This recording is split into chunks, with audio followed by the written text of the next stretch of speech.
I am a face changer. I can change anyone's face into whatever they desire. I have changed faces for many people. And today, a peerless beauty arrived, the lady of the Marquis's estate who enjoyed supreme wealth and status above all others. News of the Marquis of Yongan's intent to marry a second wife had circulated in the capital for 3 days. When the Marchioness of Yongan graced my small shop, I heard this shop can change one's face. Proprietor, are you willing to take my case? I looked at the lady's exquisite, flower-like face and smiled gently. The rule of this shop is to change faces for beauties, without accepting any payment. But the face you replace must remain here in my shop for my use.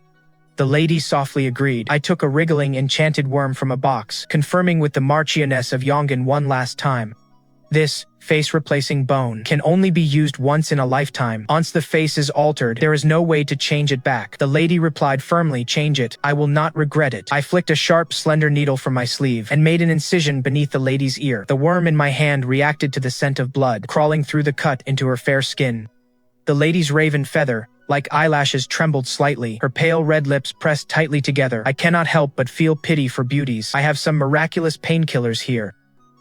I charge nothing for them. I can give them to you for free. Back when the lady first approached me to request a face change, I had already explained clearly the agony involved. A face change takes 7 days in total. For the first 5 days, the face-replacing bone burrows into the skin, slowly peeling the skin from the flesh and bone from within. That is the first agony. Over the next 2 days, the original skin sheds completely. As the new skin attaches, the face-replacing bone secretes a fluid that dissolves any mismatched bone. At the time, the lady had bitten her lips until they bled from fear. Yet now, she resolutely refused my help. Her voice trembled. I must remember this pain well. Only when the pain is deep enough will I never think of turning back.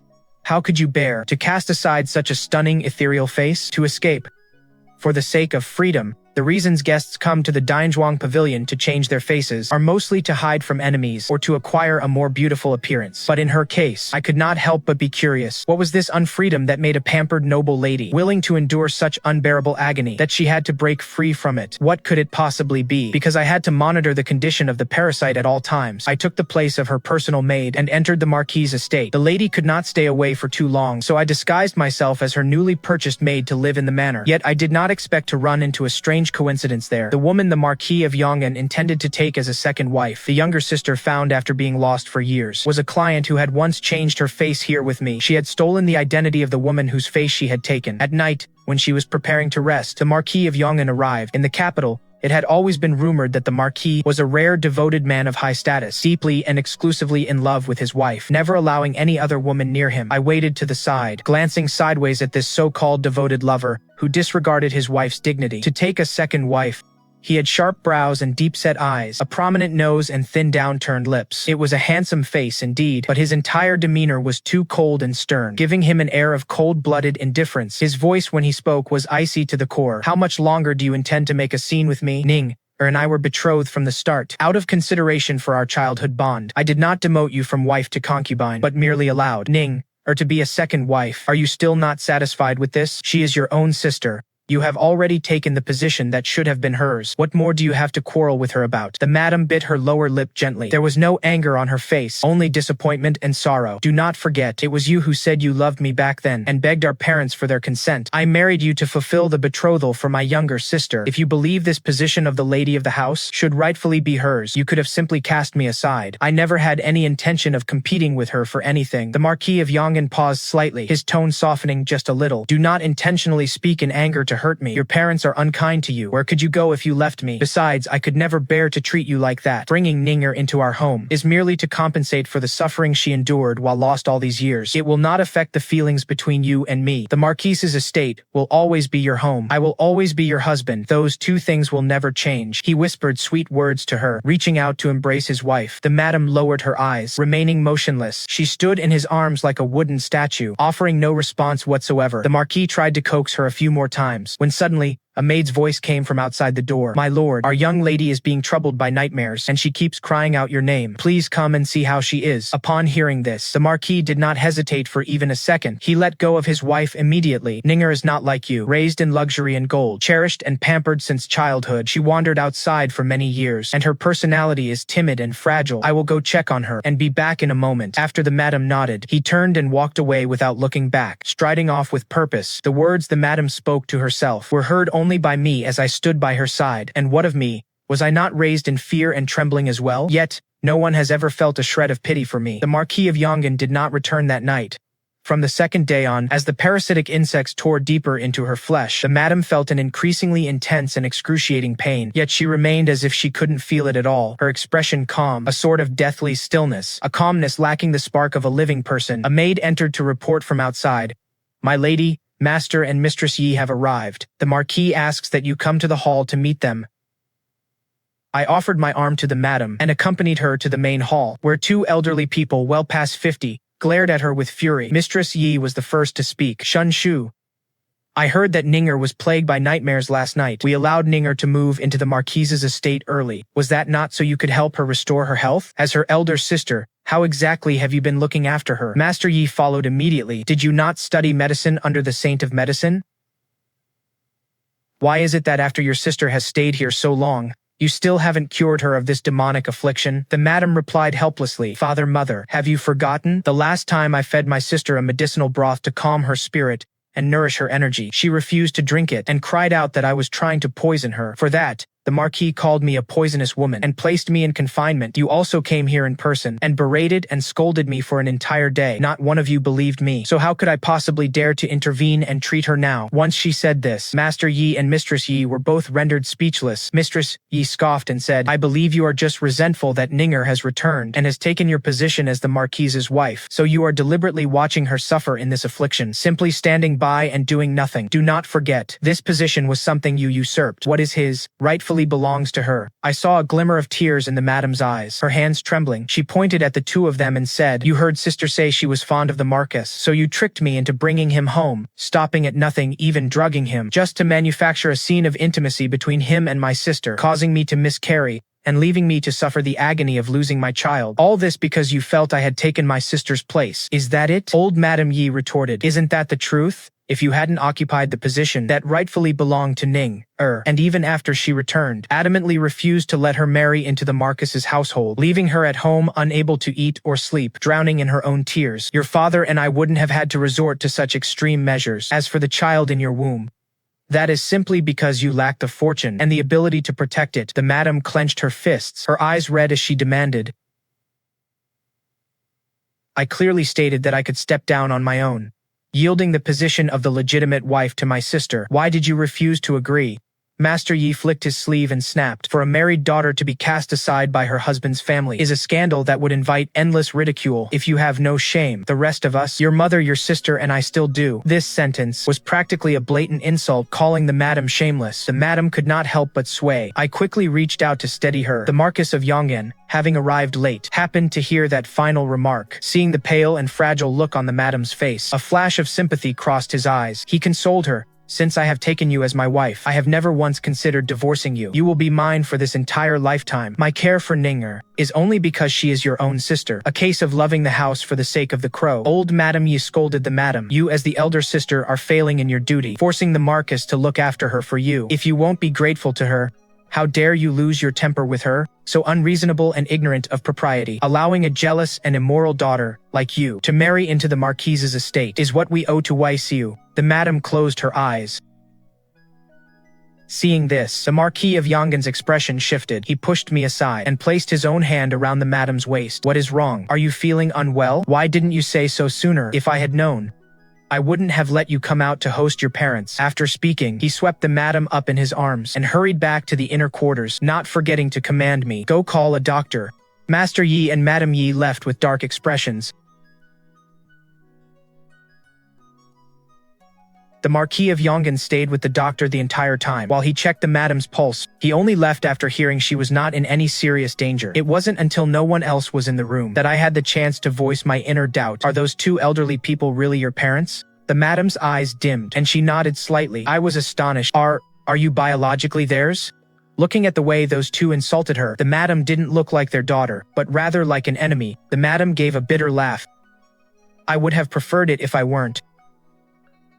Before long, another guest arrived in the room following the maid's announcement. A beauty in a red dress walked into the bedroom. Her voice was sweet and captivating.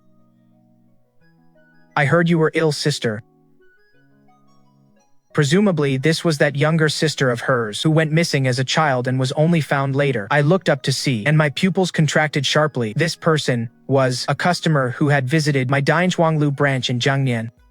The reason I remember her is because the face this client wanted to swap was truly elegant and captivating. I happened to encounter her while traveling in Jiangnan, fearing my staff's craftsmanship might be subpar and thus ruin the beauty's complexion. I personally took on the task. I searched my memory for information about the person before me. She was originally a madam at the Huaixiu Pavilion, already 32 years of age. She arrived with the body of a beauty who had just passed away and was still warm, offering her entire fortune to buy a face-swapping opportunity at the Dinzhuang Pavilion. The face she ended up with was exactly the face of the 17-year-old beauty here, perhaps because my gaze lingered too long. The beauty cast a sidelong glance at me, smiled respectfully, and then lowered her head. I had entered the Marquis's estate in disguise, so the person before me did not recognize me, and the Dinzhuang Pavilion never asks where our clients go after the job is done. Even if I happen to run into her today, for the sake of client privacy, I wouldn't reveal a single word to anyone else. It's just that I'm a person who loves gossip, and I am genuinely curious about the story between this face-swapping madam and the madame's family. At 32 years of age, it is impossible for her to be the real younger sister of the 20-year-old madame. It is more likely she usurped the identity of the person she stole the face from. The madame did not seem particularly warm toward this sister. I am perfectly well, so do not trouble yourself with my health. You may leave now. I wish to take a nap. Upon hearing this, the woman's eyes darted about, and she laughed softly. Haha. I know you don't like seeing me here, sister. I'll leave the Marquis to you for tonight. Let him come and look after you. You must take good care of your health. My wedding with the Marquis is in half a month, and I will still need your help with the preparations. This facade of consideration, these words, while seemingly considerate, were clearly meant to flaunt her position, drawing a cold sneer from the madam, who chose not to respond further. That evening, the Marquis of Yongan arrived as expected, sitting and chatting idly with the madam. The Marquis spoke with a tender, affectionate air. Seeing you retching today, I thought you might be carrying my child again. I went to the palace to ask the imperial physician for a tonic. Even if Ninger marries in to bear the Marquis's heir, I would still only let you bear my children. He wore a look of deep, soulful devotion, making one wonder if the common rumors of the Marquis's deep love for his wife weren't entirely groundless. He truly loved her, but that love was now split in two. Yet, his words only caused her expression to turn cold. Our child was killed by you. Have you forgotten? The Marquis looked startled, some annoyance, and a hint of guilt crossing his face. Are you still blaming me? If not for your parents plotting against me, how would I have ended up in bed with Ninger? The one who caused you to miscarry out of anger was clearly your parents. They don't love you. I am the only one who truly loves and cares for you. The madam rose and smashed the teacup on the table, filled with rage. Get out. I don't want to see you right now, nor do I want to hear your nauseating words. The Marquis, having lost face, his expression also grew icy, his tone turning frigid. It seems I have been too good to you in the past, which is why you have become so ungrateful. Ninger is afraid of the dark, crying and begging me not to leave. It was because I was worried about your health that I hardened my heart to leave her behind. And yet, I can't even get a pleasant look from you. He swept his sleeves and left. The anger on the madam's face faded, restoring her usual, calm and detached appearance. That night, faint sobbing could be heard from the bedroom. After the Marquis of Yongan left in a rage, he did not return for 3 whole days. The skin-changing mask on my lady's face had already loosened much of his skin. The flesh underneath was being nourished by parasite silk, keeping it in a fresh state. My lady had also been enduring the agonizing pain of her flesh separating. Today, the pain finally made his eyes turn red, and for the first time he showed weakness in front of me. With a trembling voice, he called out to me, Miss Bai, the pain in this face is truly too hard to bear. Accompany me for a stroll in the garden to take my mind off it. The rockeries in the Marquis's estate were tall and expansive, with unique landscaping. I led my lady toward the near side, but heard female voices coming from around the corner. Huaner, why are the circles under your eyes even darker today?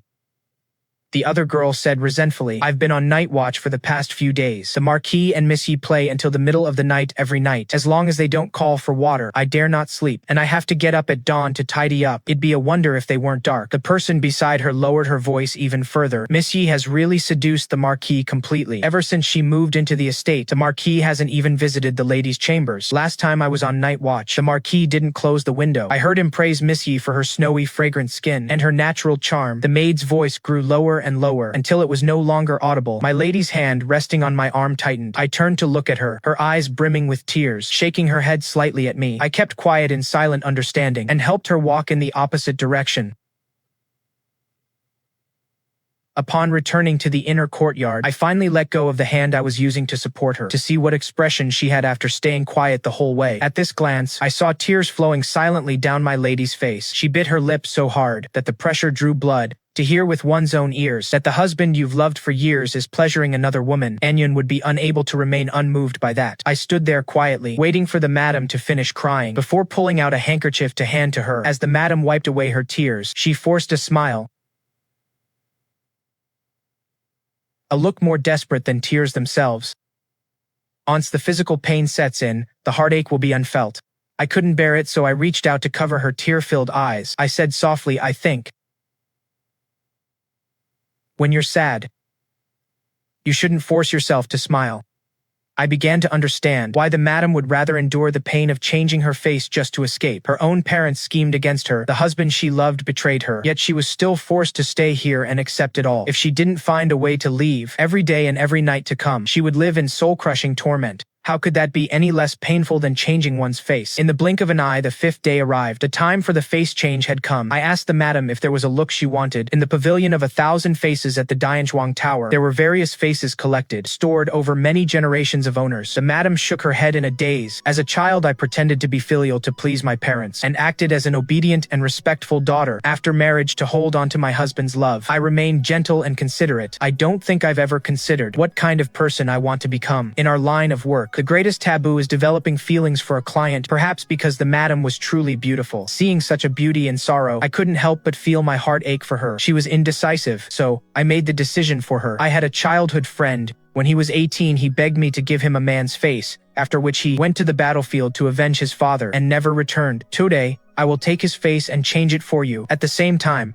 I would like to ask you to go to Waicheng in Jiangnian and visit my friend's mother for me. In return, I will fully arrange your departure from the Marquis' estate. I will handle all the arrangements for you. After the madam nodded in agreement, I left the manor to return to the Dianzhuang pavilion to fetch the icebox containing the face mask. I hurried back to the Marquis' manor with the box, only to find the Marquis of Yongan, whom I hadn't seen for days, was there again. The maids had all been shooed out, standing by the door and looking at each other in confusion. I heard the sound of porcelain shattering inside the room, followed by the madam's voice in accusation. I accepted your forcing me to agree to your taking a secondary wife, but you want me to personally manage the wedding for you, to watch with my own eyes as you bow to another in marriage? Chu Huaixiu, how can you be so cruel to me? The vows you made before the matchmaker god, vowing to love me with all your heart for a lifetime, were they all lies? You never loved me at all. The Marquis of Yongan whispered, trying to coax the disgusting man. How could I have never loved you? You were the first woman I ever loved, the first to stir my heart. Even with Ninger, the person I love most in my heart is still you. It's just that as the mistress of the house, there are things you'll be criticized and gossiped about if you try to avoid them. You don't need to do much for the wedding. Just review the list of betrothal gifts, decide on the invitations to be sent to various families, and show your face when tea is served on the wedding day. The disgusting man, while speaking of love to the madam, was simultaneously doing things to hurt her. Perhaps because she was about to leave, the madam no longer held back. I heard a sharp slap, followed by the madam's angry rebuke. Chu Huaixiu, you are heartless and shameless. Get out.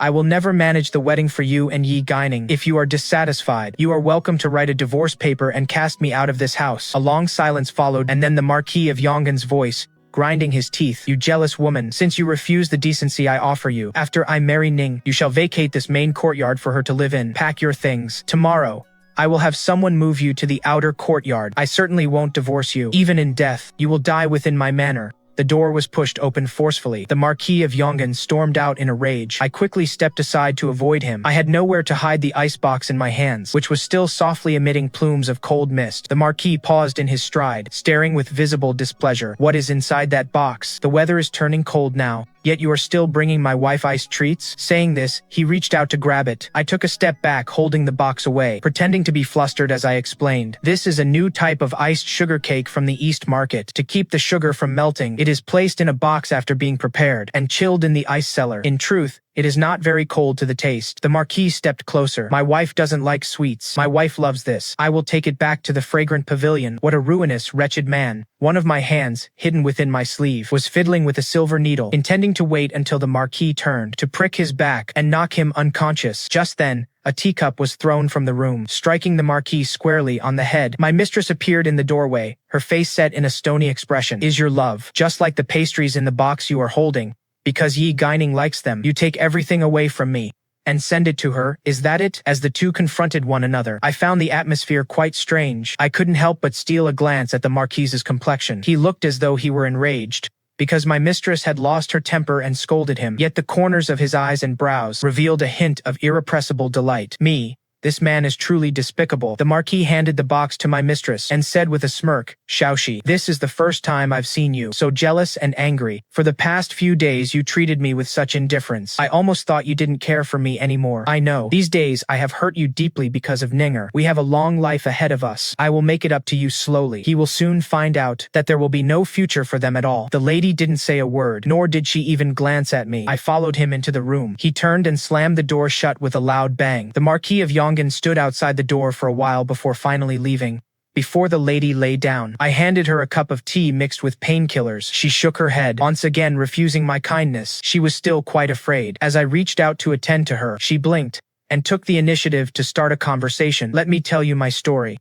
Once it is told, my life as the daughter of the Yi family and as the lady of the Marquis's house can end along with it." I looked down at the lady's expression. She was smiling. "You're curious, aren't you?" "Curious why? Even though we were both born to the same parents, I was the only one who wasn't loved." "Curious why? When Chu Huaixiu was betrothed to Ye Guining, he married me instead? After all, you're the type to lean in and listen even to sparrows squabbling outside the window, taking it all in. Was my love for gossip really that obvious?" I laughed. "Since you've seen through me, I won't pretend anymore. I truly am curious about your story." The lady's story began when she was 2 years old. At 2, her father went south to serve as an official. Her mother, fearing he would keep a mistress, followed him, leaving her behind to be raised by her grandmother. Her grandmother disliked that she was a girl and treated her with great coldness. Most days, only the maids and nurses kept her company. After she grew old enough to understand, she realized that children in other families were cherished and protected by their parents, so she secretly asked the nurse where her own parents were. The nurse would always comfort her, saying, "When the new year comes, Mom and Dad will come to pick her up for a reunion." She waited year after year until she was 8. Her father was transferred back to the capital and brought home a 5-year-old younger sister. She felt distant and estranged from her parents, and her parents in turn had no real affection for this daughter they had been separated from for so long. They only cherished the sister they had raised by their side. During the first Lantern Festival after her sister arrived in the capital, her parents used the excuse that her sister hadn't seen the lantern displays yet to leave her behind at home and took her sister out for the festivities. Who could have known the festival would be so crowded, and the 5-year-old sister would go missing? Her parents searched with all their might for half a year, but there was still no news of the sister, so they consulted a fortune teller who said that if they changed the older sister's name to something related to the younger one, the bond of blood would bring her back. And so, after losing her sister, she lost her own name too. She changed from Ye Shi to Ye Xunshu. Ye Shu was originally her sister's name. Throughout her growth, whenever she felt happy, her parents would nag her about the missing sister.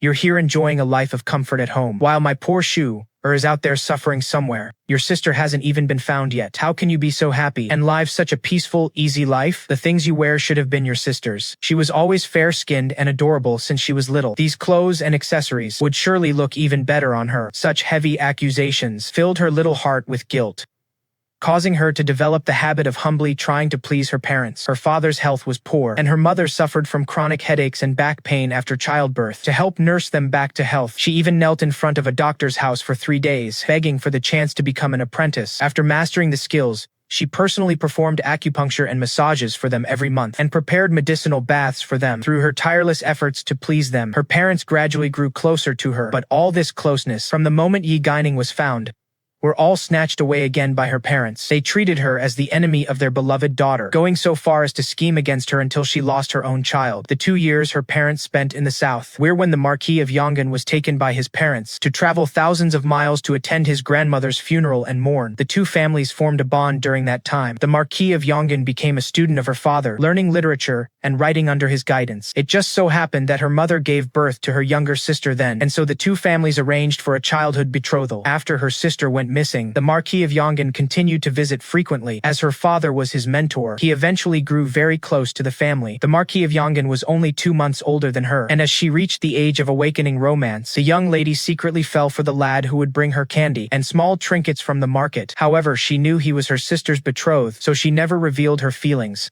She even went out of her way to be cold and distant. Later, her father offered to release the Marquis from the engagement, not wishing to hinder his future prospects. It was the Marquis who rejected this proposal. In front of both their parents, he swore that he was truly in love with her and wished to fulfill the contract with the Ye family. And so, at 16, she married the one she loved but never dared to hope for. He even promised to be hers and hers alone for his entire life. She was so happy, it felt like a dream. Yet this dream only lasted for 4 short years. 4 years later, the lost sister was found. The husband who had promised her his life changed his tune after spending a night with the sister. Regardless of her miscarriage and the fragile state of her recovery, he bluntly stated he had to take responsibility for the sister and intended to bring her into the home as an equal wife. She spent her days of recovery weeping, and the husband who had once adored her told her, "He says this is my way of preventing her from being brought home. Everyone claims I took my sister's place. That he hasn't cast me aside yet is simply out of the Marquis's regard for old times. Everyone is pressuring me to concede and compromise, forcing me to smile as I watch the man I love deeply marry another woman. In my desperation, I found myself at the Dianzhuang Pavilion.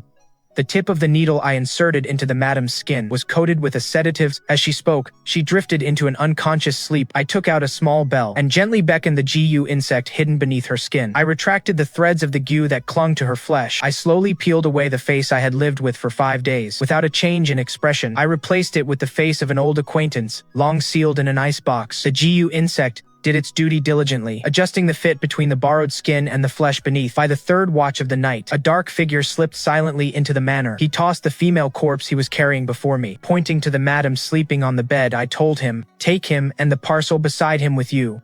Hide in my room at the Dianzhuang Pavilion and rest for 2 days. Once the little bone worm crawls out, you will make the trip yourself.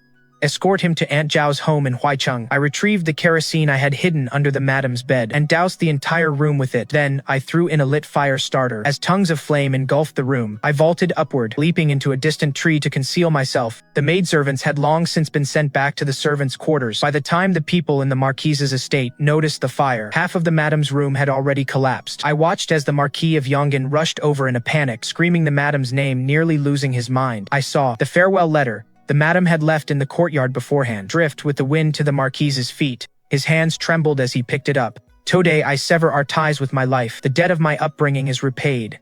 The love in my heart is completely dead. From this day forth, whether in heaven or hell, may we never meet again." I saw that fake second Miss Yi try to hold back the Marquis as he attempted to charge into the inferno, only to be shoved forcefully to the ground by him.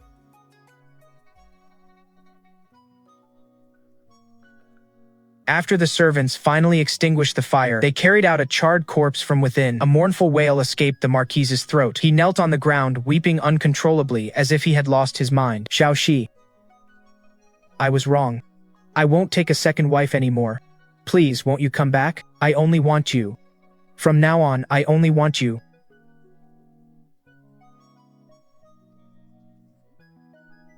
Human nature is truly base. They only know how to cherish what they have once they've lost it. I scoffed.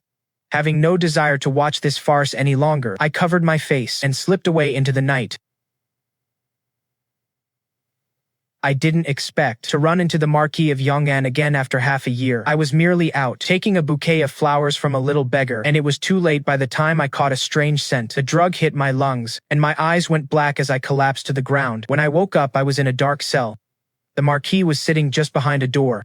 I gave a slight shake, feeling the iron chains binding my hands and feet to the wall. I was somewhat surprised. "Where is this? Why did you capture me?"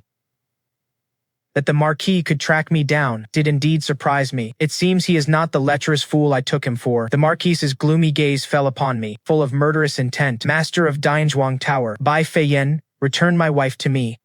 I might spare your life today. I remained calm and sneered, my lord, isn't your wife already in your estate? I even attended your wedding ceremony.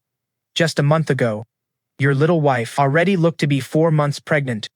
The day his wife faked her death to escape, the Marquis had been heartbroken, and his appearance of deep regret was still fresh in my mind. I had thought he would at least mourn her for a year or two, but I never expected that in just 2 months, he would already be having a child with that Miss Jia. Such a filthy, restless man. Do you really think you're worthy of being her husband? The Marquis of Yongan retorted. I already knew Xiaoxi didn't want me to take a secondary wife, so Ninger entered my household only as a noble concubine. As long as she is willing to return, I can overlook the fact that she conspired with you to deceive me. She remains the only wife of Chu Huaixiu. I eyed him with a touch of disgust. A filthy man who cannot even keep his vows. And you think being your wife is some sort of grace or honor? The Marquis gritted his teeth and said, Bai Feiyan, I am not here to trade barbs with you. If you do not reveal Xiaoxi's whereabouts today, I will let you taste every one of the tortures unique to the Great Li Temple dungeons. After saying this, the Marquis picked up a small crossbow and pressed the trigger. 2 arrows slammed into my shoulder like shooting stars. The pain of flesh being pierced followed instantly. The arrows must have been coated in poison. I felt as if countless small insects were gnawing at the wound. This is just a small lesson for you. If you still refuse to talk, the next thing to strike you will be more than just 2 arrows. I looked at the Marquis's gloomy face, with murderous rage boiling in my own heart. From the time my shop realizes I'm in danger to the time they find where I'm being held, it should take about 2 days. I need to find a way to stall this madman for 2 days. I feigned an expression of agony, gasping sharply, and said to the Marquis, my lord, since you were able to find me, you must have already investigated my shop. We have a rule in the shop. We only accept the business, not the secrets of our guests. As for where your wife went, I only know she headed toward the southwest. She once mentioned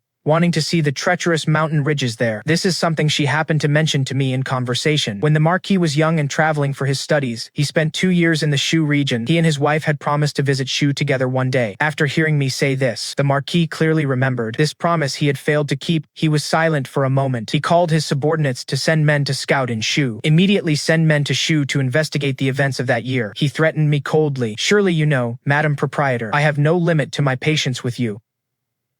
If there is no trace of my wife in Shu, I will personally carve the flesh from your bones piece by piece. The Marquis of Yongan flicked his sleeves and left. The candles in the dark cell flickered and died. I was locked in the boundless darkness for 2 days. I had neither food nor water during that time, until I was so weak I could barely stand, and my mind drifted into a haze. When I heard the sound of the lock turning, I dizzily thought it was someone from the house coming to save me. It wasn't until I heard the messy, unsteady footsteps of the intruder that I realized it was not my savior. A gust of fragrant wind brushed past my nose. With a snap, a striker was lit in front of me. I saw the fake second Miss Yi, that beautiful and striking face. I was not wearing a disguise, and the fake second Miss Yi recognized me too. When her probing gaze landed on my face, her eyes were filled with terror and panic. I heard Huaixiu had captured the head of the Dianzhuang house. So it was actually you. Have you said anything about me in front of him? This woman is likely here to silence me today. I attempted to explain. Miss Yi, we at the Dianzhuang house have our rules. We never reveal our guests' information to outsiders. I have not spoken to the Marquis of Yongan about anything regarding you. The woman before me clearly could no longer hear my words. A sliver of sinister intent revealed itself in her eyes as she looked at me and said with a chilling tone, only the dead can keep a secret forever. My apologies, Madam Proprietor. I worked so hard to become a lady of a noble house. I worked so hard to become the Marquis's only woman. I cannot let my current life of luxury be threatened by even the slightest possibility. A flash of cold light shone from her hand, and a sharp dagger plunged into my chest with a squelch. Suddenly, a gust of wind swept in. I shouted urgently to stop them.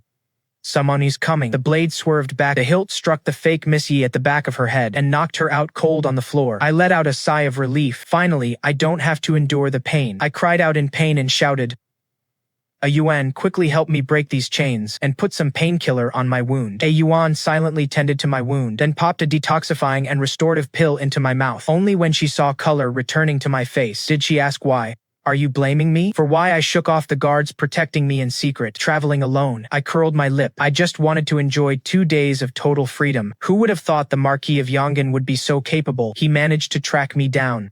One is cruel, the other is venomous. They really are a perfect match. I tied up the fake second miss, tossed her in the corner, and locked the iron chains onto her hands and feet, quietly awaiting the Marquis of Yongan's arrival. They orchestrated a chance encounter for me. I must return the favor. That evening, the Marquis of Yongan arrived in haste, dressed all in black. This time, he didn't interrogate me from behind the cell door. He came right into the cell. He grabbed me by the throat. "How dare you deceive me?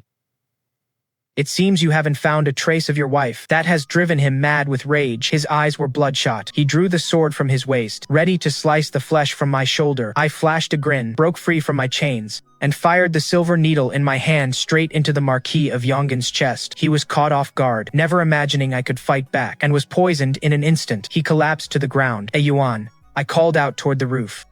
"Drag that woman over here." I was truly curious. If the Marquis of Yongan loves this beauty so much, I wonder how he will feel when he learns her true identity. Yuan said nothing. She went to the corner and hauled Ye Guining over, dropping her at the Marquis's feet. The Marquis, drugged, was unable to struggle, glaring at me with eyes full of hate. "Don't touch him. I'm the one who captured you. I'm the one who wanted you dead. Take it out on me." I shook my head, and pointing to the bloodstain on my chest, I said, "This is the stab wound given by your precious concubine. If my people hadn't arrived just in time, her blade wouldn't have been so shallow, and I'd have been silenced by her by now." The Marquis did not believe me. Ninger is always gentle and timid. If you hadn't kidnapped her, she wouldn't even dare step into this dark cell. The fake Miss Yi was already sobbing in terror. "My lord, save me. I am still carrying our child." Watching the beauty weep like flowers in the rain, and seeing the look of heartbreak on the Marquis's face, I couldn't help but clap and applaud. What a brilliant performance. Is this how you deceive the Marquis, making him betray his lawful wife, forsake his vows, and revel in your company every night? No wonder you were once the famous peony of the Willow Shores. You truly have a knack for playing men, don't you? Peony's wailing grew sharp and shrill. "Shut up, my lord. This woman is making up lies to frame me. Don't believe a single word she says." The Marquis's face darkened as he stared me down.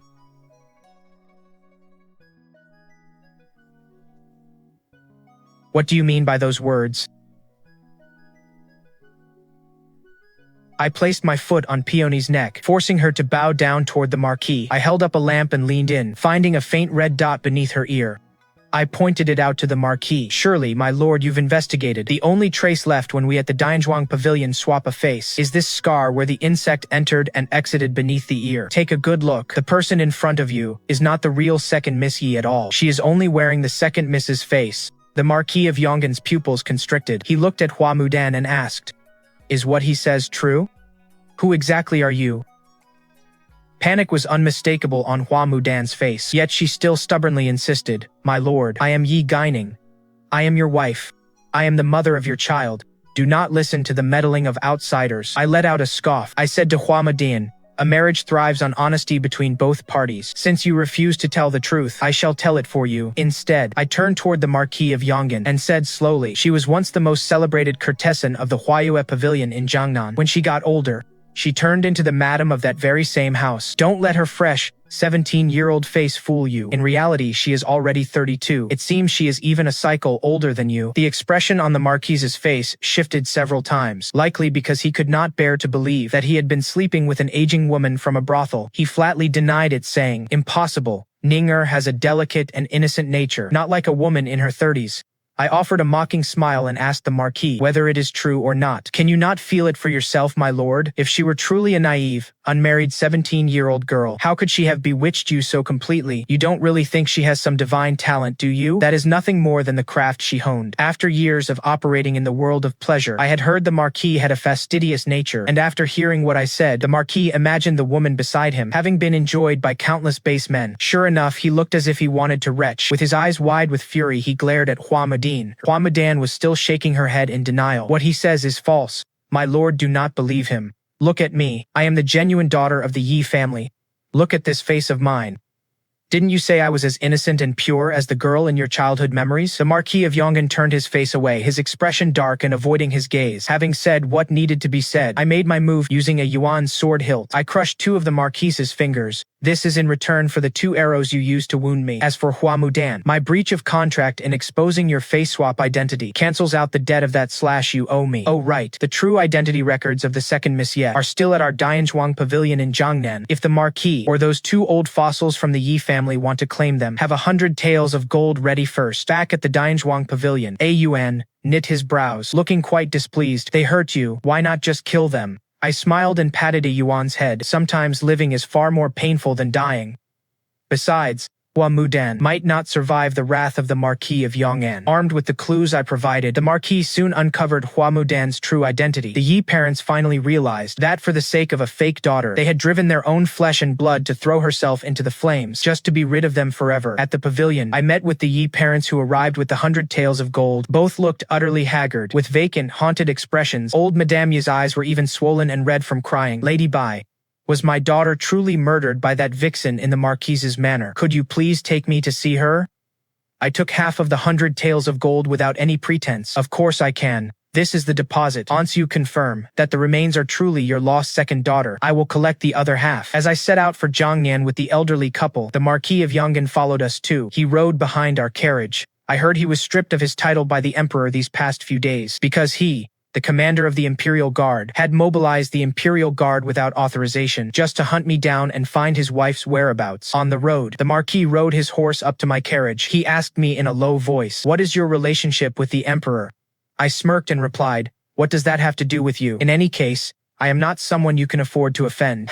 Now that you've lost your position and are left with nothing but an empty title, you can offend me even less." Of course I wouldn't tell him that the current emperor is my own father. If I didn't have such a powerful backing, how could I have kept the Dianzhuang pavilion running so smoothly under my watch? My mother was originally as gentle and compliant as his wife. She and my father fell in love and pledged their lives to one another. They had me. Later, when that heartless emperor ascended the throne, he brought new women into his palace. My mother could not accept sharing him with others. Heartbroken, she resolutely chose to leave her husband. She never looked back until the day she died. I think the reason I always find myself softening toward his wife is partly because I see a shadow of my mother in her. When one loves, one gives without fear, and when one walks away, one does so without looking back. After traveling for 2 months, we arrived at the Dianzhuang pavilion in Jiangnan. I personally led the Marquis and the Ye parents to identify the body. I had a maid from the pavilion follow me to assist. When we reached the ice chamber to open the door, the maid rushed ahead of me, reaching out to help me push open the doors. Because her face was gone, I had covered the face of the second Miss Ye with a white veil. Old Madame Ye stepped forward and lunged at the body, her hands trembling as she pulled back the corpse's clothing.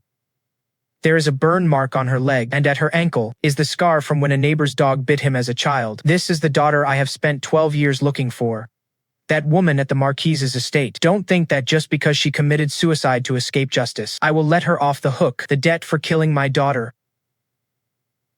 Mr. Ye's legs gave out, and he collapsed to the ground, his face filled with a hollow, desolate grief. My daughter, it is father who came too late. Don't be afraid, mother and father are taking you home now. Let's go home. The Marquis of Yongan stood by in silence until the Ye parents wiped away their tears and prepared to take the second young lady's remains away. He stepped forward to block my path. Is my wife in Jiangnan? I was highly disrespectful to you before, Master Bai. I am willing to cut off my own arm to atone for my sins. I only ask that you tell me the whereabouts of my wife. Hearing the Marquis mention his wife, the Ye parents turned their heads to look. A glimmer of hope appeared in Madame Ye's eyes as she looked at me anxiously and asked, Master Bai, is our Xunshu with you? In the past, we as parents let her suffer. Since she has been away these past days, her father's and my health have been failing. Only now do we realize too late everything she did to look after our health. She is such a filial and good child. It was us, her parents, who were in the wrong. Old Mr. Ye looked over with red-rimmed eyes. After losing their fake daughter and learning the truth of their real second daughter's death, they finally remembered their wife's virtues. I looked at the Ye parents and asked, even if she were still alive, so what? You ruined her marriage. Caused the death of her child. Do you really expect her to return without a grudge? To continue being the filial daughter at your knees? The two were moved to tears by my questioning, unable to speak a word. After a long silence, Mr. Ye sighed. Forget it. We have no face left to see her. Knowing she is living well somewhere in this world is enough. Madame Ye reached out to remove the jade bracelet, the hair accessories from her head, and the personal jade pendant she wore, then shoved them into my hands, pleading, if the master sees my Xunshu, please help me pass these items to him. I used my peripheral vision to look at the maid standing beside me. She was expressionless, her gaze as calm as if looking at a stranger. So, I put my hands behind my back, took a step back. Dianzhong Pavilion does not provide a delivery service. Please, madam, take your things back. The Ye parents looked dejected, their figures hunched and left with stumbling steps. The Marquis of Yongan remained standing there. He looked at me and said with certainty, "You definitely know where Xiaoxi is. Please, I beg you, tell me. I know I broke her heart, but at least let me have a chance to apologize in person. I apologize for my previous offense against you. If that is not enough, once I have seen Xiaoxi one last time, if Master Bai wants my life, I can give it as well." I looked at the obsession and pleading on the Marquis's face, and found him truly pathetic. Who are you putting on a show for? When the person was by your side, you abandoned him to fool around with others. Shortly after his death, you had the heart to conceive a child with someone else. Now you say you're willing to trade your life for a piece of news? Even I find these words sickening. Hypocrite. If you want to find him so badly, then don't go back to the capital and stop being a pampered, high-ranking marquis. Put on plain clothes and mingle with the commoners, traversing every corner of the world to find him. If you love him that much, should he stand before you, you would surely recognize him at a single glance, wouldn't you? The Marquis of Yongan closed his eyes. With a face full of regret, he shed 2 lines of tears, and finally turned to leave. Only when we were left alone in the pavilion, did the maid beside me turn to look at me. "Long time no see, Miss C." I looked at the face of my old friend, which now wore a smile I hadn't seen in many years. "Long time no see. I can no longer address you as madam now. Xunshu or Xiaoxi, which one is your name now?" The Ye family parents called him Xunshu. The Marquis of Yongan called him Xiaoxi. I wondered which one he personally preferred. He shook his head gently. "Neither is my name. I travel with my mother now, practicing medicine. I have named myself Zhao Cheng'an. My patients address me as a Niang." Hearing that he had chosen his own name, I asked him, "Did Mother Zhao realize you were not her daughter?" The lady nodded and said, "Even though we share the same face, from the very first moment she saw me, Mother knew I was not the original Miss Zhao." I told her my story. She took pity on me and made me her foster daughter. Today, I had arranged for him to meet the Ye parents and the Marquis, and now he spoke calmly, with a steady gaze, as if the regrets and tears of those people had left not a single trace upon his heart. I told Zhao Chang'an about Hua Mudan, and said with some embarrassment, "You may blame me if you wish. If I hadn't switched his face for him, he would never have been accepted back into the Ye family, and would not have had the chance to steal your parents and husband." Zhao Chang'an shook his head slightly. "My parents did not love me, so it made no difference if there was a sister or not. And as for Chu Huaixiu, the way he so easily broke his vows to me, even without the appearance of Ye Guining, someone else eventually would have taken his heart. In any case, the old Ye Xunshu is dead. He would never forgive the pain they caused him. The past was sealed away in those bygone years. The Zhao Chang'an who lives now sees them only as strangers." I laughed. It seems Zhao Chang'an has truly found peace with the past. Then, a Niang, I wish you lasting peace and happiness in the days to come.